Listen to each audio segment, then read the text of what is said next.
मैं कहना चाहता हूं, जिन भारत विरोधी और आतंकी संगठनों ने भारत माता के मस्तक पर हमला करके कई परिवारों के सिंदूर मिटाए थे, उन्हें भारतीय सेना ने ऑपरेशन सिंदूर के माध्यम से इंसाफ दिलाने का काम किया है।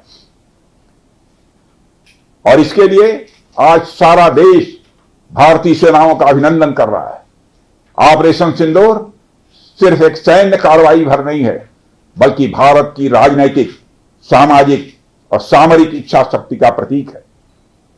यह ऑपरेशन आतंकवाद के खिलाफ भारत की दृढ़ इच्छा शक्ति का और सैन्य शक्ति की क्षमता और संकल्प शक्ति का भी प्रदर्शन है। हमने दिखाया है, भारत आतंकवाद के खिलाफ जब भी कोई कार्रवाई करेगा तो आतंकवादियों और उनके आकाओं के लिए सरहद पार की जमीन भी सुरक्षित नहीं रहेगी।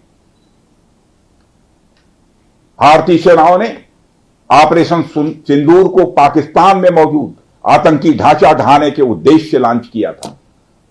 हमने उनके आम नागरिकों को कभी निशाना नहीं बनाया था, मगर पाकिस्तान ने न केवल भारत के नागरिक इलाकों को निशाना बनाया, बल्कि मंदिर, गुरुद्वारा, गिरजाघर पर भी हमले करने का प्रयास किया। भारतीय सेना ने शौर्य और पराक्रम के साथ साथ संयम का भी परिचय देते हुए पाकिस्तान के अन्य ठिकानों पर भी प्रहार करके करारा जवाब दिया है। हमने केवल सीमा से सटे सैन्य ठिकानों पर ही नहीं कार्रवाई की, बल्कि भारत की सेनाओं की धमक उस रावलपिंडी तक सुनी गई जहां पाकिस्तानी फौज का हेडक्वार्टर मौजूद है।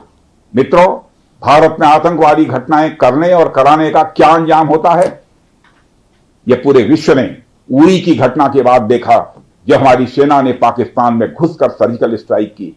पुलवामा के बाद देखा, जब बालाकोट पर एयर स्ट्राइक की गई, और अब पहलगाम की घटना के बाद दुनिया देख रही है कि जब भारत ने पाकिस्तान के भीतर घुसकर मल्टीपल स्ट्राइक्स की हैं।